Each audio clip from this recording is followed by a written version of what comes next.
sebagai manifestasi dari negara modern. Itu kan etik, seperti misalnya kayak di Jepang, begitu ada disebut namanya aja udah mundur. Jadi ya Jokowi kalau punya etik mundur. Ya, tapi kalau bagi buzzer RP kan nggak penting, yang penting bayarannya tetap terjalan. Nah, yang ngasih order buzzer ini juga orang bodoh. Pejabat yang ngomong bahwa persatuan itu menjadi sumber masalah, itu saya yakin dia nggak paham Pancasila.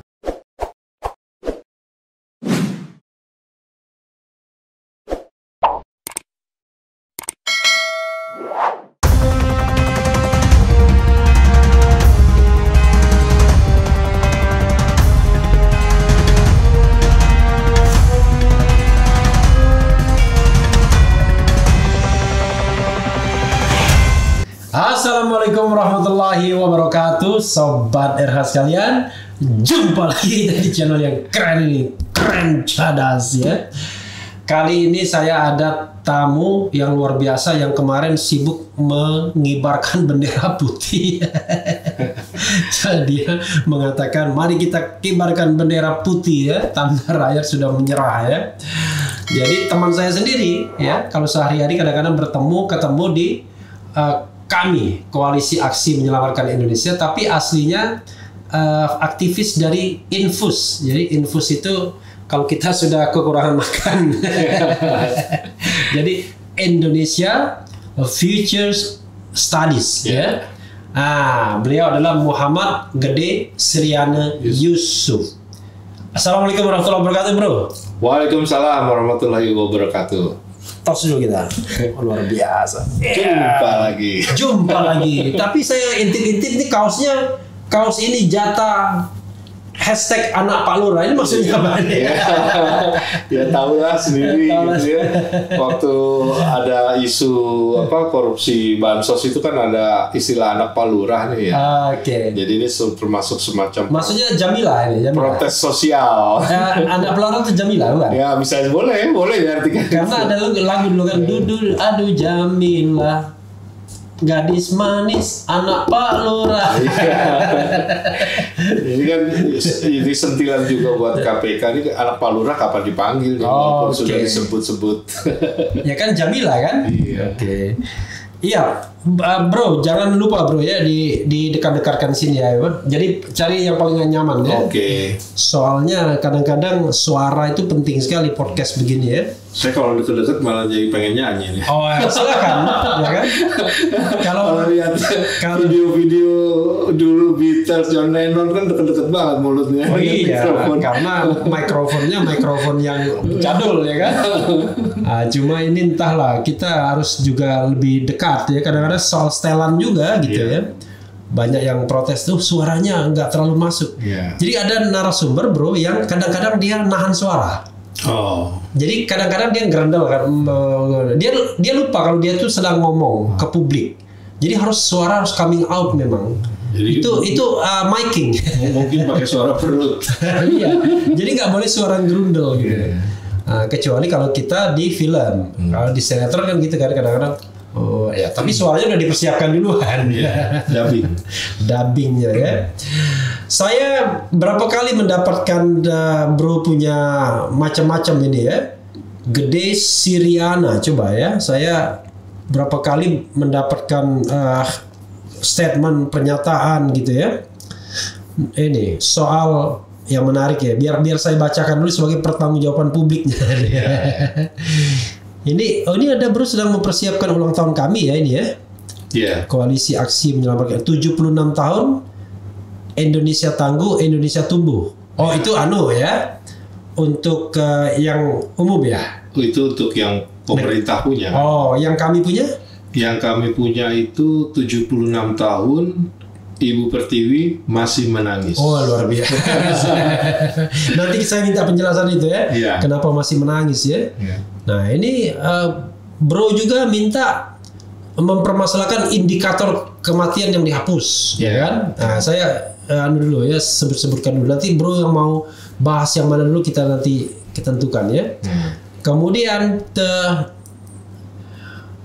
kenapa di luar Jawa Bali tembus 50%, tapi kenapa di dalam sumbang kematian lebih besar, apa ini? Oh, kalau ini artinya gini, Jadi waktu itu saya sudah mendapatkan angka dari kasus baru di luar Jawa, kontribusinya itu sudah melebihi 50% versus Jawa. Iya. Nah, tetapi kematian yang di Jawanya ini lebih tinggi gitu loh. Kok bisa gitu ya? Nah, itu kan satu keanehan juga. Jadi vaksinnya lebih banyak, Iya. tapi kematiannya lebih banyak juga. Iya, waktu itu angka itu segitu Iya. memang. Oke. Lalu soal 12 juta dosis vaksin belum terpakai, perlu diaudit. Nanti Bro juga kasih tahu juga ya. Iya. Ada juga Bro soal bendera putih yang tadi sudah kita Iya. bahas ya. Iya. Kemudian, yang menariknya adalah Bro bicara mengenai Dewan Audit. Iya, Dewan Vaksin Nasional. Dewan Vaksin. Iya. Untuk melakukan audit terhadap dana vaksinasi. Iya. Audit itu nanti dengan sendirinya kan akan dilakukan lah ya kalau memang ada Dewan Vaksin. Tapi intinya tugas dari Dewan Vaksin Nasional ini untuk menentukan vaksin merek apa gitu yang harus disediakan oleh pemerintah. Ya, artinya ada pertimbangan-pertimbangan antara biaya dan efikasi di situ. Dan Bro juga mempermasalahkan mengenai vaksin yang mahal Sinovac. Ya, itu kan salah satunya. Berapa 4 kali, tapi efikasi lebih rendah. Iya, efikasinya lebih rendah, tetapi harga lebih mahal. Kalau kita bandingkan ya dengan Astra misalnya, Astra itu sekitar 3 sampai 4 US dollar. Sedangkan itu kalau dihitung dari uang yang sudah dibayar oleh Sri Mulyani untuk 3 juta impor vaksin jadi, itu dibagi dengan 3 juta dosis vaksin itu sekitar 211.000 sekian gitu. Sedangkan kalau 3-4 dolar kan jauh lah. Nah, di situ kan ada selisih sekitar 150.000 per satu dosis. Wah, luar biasa ya. Nah. Bro, ini bagian permulaan ya. Tentu kan orang kan bicara curiosity ya. Muhammad Gede Sriana Yusuf. Ya. Ini ente kan Bali kan? Bali. Bapak saya Bali. Oh, tapi Muslim dari awal, dari lahir? Enggak, saya mualaf. Oh, mualaf. Ya. Sejak usia? Tingkat 1. Tingkat 1. 19 tahun lah kurang lebih. Tingkat 1 di universitas. Ya, kebetulan saya waktu itu di Universitas Katolik. Parahyangan. Saya baca di sini Universitas Parahyangan, Fakultas Ekonomi. Fakultas Ekonomi. Oke, kan lucu ya, malah sebelumnya Hindu. Sebelum Hindu. Lalu ke Universitas Katolik jadi mualaf. Jadi mualaf. Itulah rahasia Tuhan. Rahasia Tuhan. Ada clue nggak? Satu clue aja buat Sobat RH. Kenapa tiba-tiba kok convert gitu? Convert itu proses yang panjang, nggak tiba-tiba. Okay. Jadi ya sejak, kalau bisa dibilang bahkan sejak SD. Saya sudah ada ketertarikan. Jadi begini, selama saya masih Hindu itu setiap sekolah, sejak SD sampai SMA, setiap pelajaran agama pasti saya di luar kelas. Nah, lama-lama kan bosan juga. Akhirnya saya ikut aja di dalam. Pelajaran agama apa? Islam kan waktu itu kan. Karena sekolah umum. Sekolah umum saya SD sampai SMA itu kan sekolah negeri. Di Jakarta? Jakarta semua. I see. Ya, karena antum di Jakarta sih ya. Iya, sebenarnya memang saya sudah lahir di Jakarta. Iya. Nah, jadi awalnya sih ya udah seneng ya di luar kelas main gitu. Karena dibebaskan. Karena kan boleh keluar. Iya, karena agama harus wajib ikut kan. Iya. Kalau yang Kristen kan kebetulan dia punya kelas juga. Kelas sendiri, jadi bersamaan. Nah, saya akhirnya sendirian kan, sangat minoritas kan. Jadi ya. Dan tidak disediakan. Dan memang nggak ada kan, muridnya cuma sendiri. Jadi saya kalau dapat nilai itu saya ngambil dari pura gitu loh, untuk ganti nilainya. Nah, sudah itu lama-lama bosen. Ya sejak SD itu namanya kita ya udahlah saya gabung aja ikut. Gitu. Nah di situ malah saya sering dikerjain sama teman-teman yang malas nulis Arab gitu ya. Kan bukunya dulu masih tipis tebal tuh. Nah, tulis ke bawah gitu. Pokoknya sampai penuh 1 halaman itu diserahin ke saya. Gitu. Nah, akhirnya saya suruh nulis. Pokoknya alus kasar Arab ya. Jadi artinya memang sudah ada. Bahkan saya juga selain mempelajari, justru malah saat itu saya belum mempelajari Islam. Bahkan di SMP, SMA saya agama lain lagi. Udah saya pelajarin gitu. Ya, tapi kalau mau jujur sehari-hari kan Bro kan tidak berkecimpung di sana ya. Karena saya pernah ada tamu Dewa ya, Ustadz Dewa Putu Adi, dulu gitaris salah satu band terkenal. Dewa Bujana. Bukan, Dewa Putu Adi namanya. Dia banyak lagu dia yang ngetop, cuman dibeli putus sama orang, ya kan? Diakui sebagai karya musik itu. Itu dia, ada tatuan di sini, tapi dia betul-betul setelah convert betul-betul dakwah. Kalau Bro kan umum ya, umum ya. Oke, itu cuma intermezzo aja. Soalnya ini saya ada rasa ingin tahunya juga. Karena saya agak ragu-ragu, ini kok namanya Gede Seriana, tapi kok ada Yusufnya. Jadi walaupun kita sering ketemu, kita nggak ngerti nih. Kan kita nggak pernah bertanya agama apa kan? Gitu. Oke, hanya untuk klarifikasi saja. Jadi concern saya lihat ya, concern Bro itu di bidang ekonomi, dan terakhir banyak vokal ngomong soal COVID-19, terutama soal sepertinya tata kelola per-covidan, ya kan? Bukan aspek kesehatannya bukan aspek kesehatan, tapi aspek kebijakannya, pengelolaan kebijakan, kebijakannya. Lebih ke, artinya kan di sini politik dan pemerintahan saya, karena S2 saya kebetulan S1 ekonomi, S2-nya politik dan pemerintahan lah ya. Nah, kalau S1 di Parahyangan, S2 di mana? Di IPDN. IPDN, IPDN. Iya, makanya saya lompat-lompat. Tapi sebenarnya saya dulu profesional. Saya pernah kerja di perbankan. Saya pernah ikut MDP ya, Bank Niaga dulu, ya PP Bank Niaga. Kemudian di perusahaan-perusahaan consumer goods, ya termasuk seperti Indofood. Saya pernah. Sekarang lebih banyak jadi aktivis ya? Iya, kembali lagi gitu loh. Termasuk komite eksekutif kami sekarang. Oke, Bro, apa yang Bro lihat soal governance penanganan COVID ini? Yang Bro lihat apa masalah utama sampai Bro bilang kita kibarkan bendera putih aja? Saya melihat ada yang salah dalam tata kelola menangani pandemi ini ya. Artinya saya melihat tidak ada keseriusan pemerintah sejak awal. Ya, sejak awal ini sudah ditunjukkan dengan bagaimana pemerintah itu justru mengeluarkan statement-statement yang banyolan semua. Jadi dari awal udah kelihatan bahwa ini diremehin lah. Ya, artinya mungkin pemerintah itu lebih terfokus pada persoalan ekonomi. Ya, jadi sepertinya COVID ini sejak awal dianggap akan memberikan beban pada pemerintah dalam upayanya untuk meningkatkan pertumbuhan ekonomi misalnya, sehingga yang dihadapi adalah yaitu tadi ketidakseriusan dengan pernyataan-pernyataan nyeleneh, kemudian tidak cepat atau responnya itu lambat gitu loh. Ya, katakanlah barangkali menurut saya dari Januari atau mungkin Desember akhir 2019 mungkin sudah ada orang yang sudah tertular. Nah, tapi karena tidak ada sikap pemerintah untuk menerima ini, juga mungkin orang yang terkena atau rumah sakit yang merawatnya juga tidak bisa klaim bahwa ini adalah COVID gitu loh, sehingga baru awal Maret ya, kalau nggak salah 1 Maret ya, kasus Depok ya yang pertama. Artinya barulah sejak itu mungkin rumah sakit juga berani ngakuin gitu. Tapi itu kan artinya sudah melewati suatu situasi di mana WHO sendiri sudah menunjukkan kecurigaannya gitu loh. Ini seperti ada yang ditutupi gitu. Bahkan Menteri Kesehatan saat itu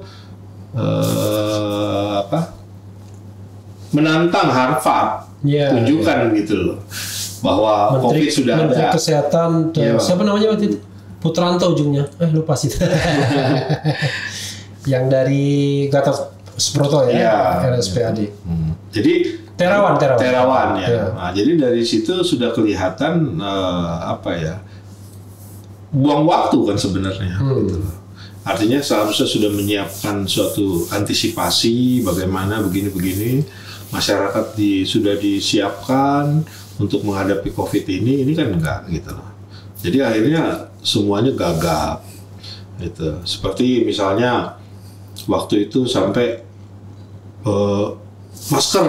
pakai masker yang apa namanya nggak sakit nggak perlu pakai masker. Ya, gitu. awalnya kan begitu. Ya, gitu. Nah, yang itu sakit aja pakai yang masker. sakit aja gitu. Bahkan ada kelangkaan masker tuh. Iya. Nah, kan itu akhirnya menyesatkan juga gitu. Ujungnya berubah lagi. Baru semua harus pakai masker. Terus yang paling fatal waktu itu ketika sudah agak melandai di tahun lalu diperkenalkanlah istilah new normal gitu loh. Nah, jadi sebenarnya new normal itu sudah merupakan bentuk pandemic trap atau jebakan pandemi itu. Jadi sudah bekerja di situ. Artinya masyarakat kan pasti mengartikannya sebagai apa namanya, wow ini kondisi sudah turun, sudah pandeminya sudah hilang ya. Boleh aktivitas tapi hati-hati aja. Sudah dibuka gitu loh. Bahkan pemerintah sudah membuka pariwisata, penerbangan segala macam gitu ya. Artinya di sini sudah ada kesalahan dalam mengelola pengelolaan penanganan pandemi ini gitu. Nah, kemudian berlanjut di tahun sekarang ketika sudah ada varian Delta. Nah, kan seharusnya kan antisipasi yang terjadi adalah menjaga perbatasan. Gitu ya. Misalnya waktu itu India sudah terjadi lonjakan kasus ditemukannya varian Delta. Nah, harusnya kan pemerintah tuh lebih awas, lebih strict di perbatasan. Tapi kan yang terjadi adalah ada kapal-kapal atau pesawat yang berpenumpang India masuk lolos, seperti itulah. Nah, jadi karena ini kenapa bisa begini? Karena ya itu tadi pemerintah masih belum ini waktunya dibuka, tapi sudah dilonggarin untuk pariwisata dan penerbangan ini sudah jalan gitu. Nah, sehingga yang terjadi ya seperti ini sekarang gitu. Harusnya kan terbalik, wah ini India sudah mulai ini nih, jangan-jangan bisa ke sini nih gitu. Publik kan bertanya-tanya ya, kenapa pemerintah bersikap demikian padahal mereka kan sudah belajar dari pengalaman berbulan-bulan. Ini kan bukan sehari dua hari, udah bulanan. Kalau kita bicara mulai Maret 1 Maret lah kira-kira sampai berapa bulan kemudian kan masa pelajaran itu harus bertahun-tahun, berbulan-bulan kan cukup. Kenapa tiba-tiba pemerintah terjebak pada hal seperti itu? Ya itu tadi, karena saya pikir pemerintah ini tahu bahwa yang menjadi epicentrum atau pusat penularan ini kan sebenarnya terjadi di bidang-bidang usaha yang karakternya itu berkumpul orang banyak, seperti misalnya pariwisata, kemudian penerbangan, hotel, ya. Nah, ini semua kan menjadi penggerak ekonomi. Penggerak ekonomi yang kalau itu bisa kena, itu akan mempengaruhi sektor-sektor lain. Nah, jadi sini ada keengganan pemerintah untuk menutup. Gitu loh. Padahal sebenarnya kalau ditutup, dia akan merasa bahwa sektor lain terpengaruh ekonominya. Ya memang begitu. Tapi bukan berarti terus ya kita menjadi setengah hati gitu loh untuk menutup. Nah, persoalan keduanya adalah ketika itu harus ditutup, pemerintah tidak punya anggaran yang untuk mengcover semua. Artinya kebutuhan ya, kalau kita mengacu kepada undang-undang kekarantinaan kesehatan, ya, yang menurut saya itu memang dipakai di dalam sebagai dasar hukumnya untuk PSBB maupun PPKM. Tetapi pada faktanya kan tidak semua amanat di undang-undang itu dijalankan. Misalnya mengasih makan manusia, apalagi hewan ternak sampai peternaknya kan. Nah, tapi artinya di sini memang pemerintah itu sudah terjebak di satu keinginannya untuk menutup, tapi di satu sisi juga tidak mau memberikan yang menjadi hak daripada masyarakat atau warga negara selama dilarang atau dibatasi mobilitasnya ini. Nah, sehingga yang terjadi ya acak adul begini gitu loh. Iya, tapi kalau kan Bro kan orang ekonomi ya, paling tidak kan agak paham lah hitung-hitungan ekonomi. Sebenarnya seperti Rizal Ramli mengatakan bisa kok kita lockdown itu, artinya karantina rumah. Dan kalau misalnya harus kasih makan, cukup dia bilang berapa triliun dan lain sebagainya selama seminggu, dua minggu dan lain sebagainya sampai akhir tahun waktu itu. Tapi akhirnya kenapa pemerintah sampai sekarang tidak pernah mau mengambil kebijakan yang drastis seperti itu untuk betul-betul kan kalau misalnya masa pandemi itu 14 hari misalnya kan, dengan lockdown 14 hari itu diharapkan signifikan sekali turunnya kasus ini. Kenapa tidak pernah mau gitu?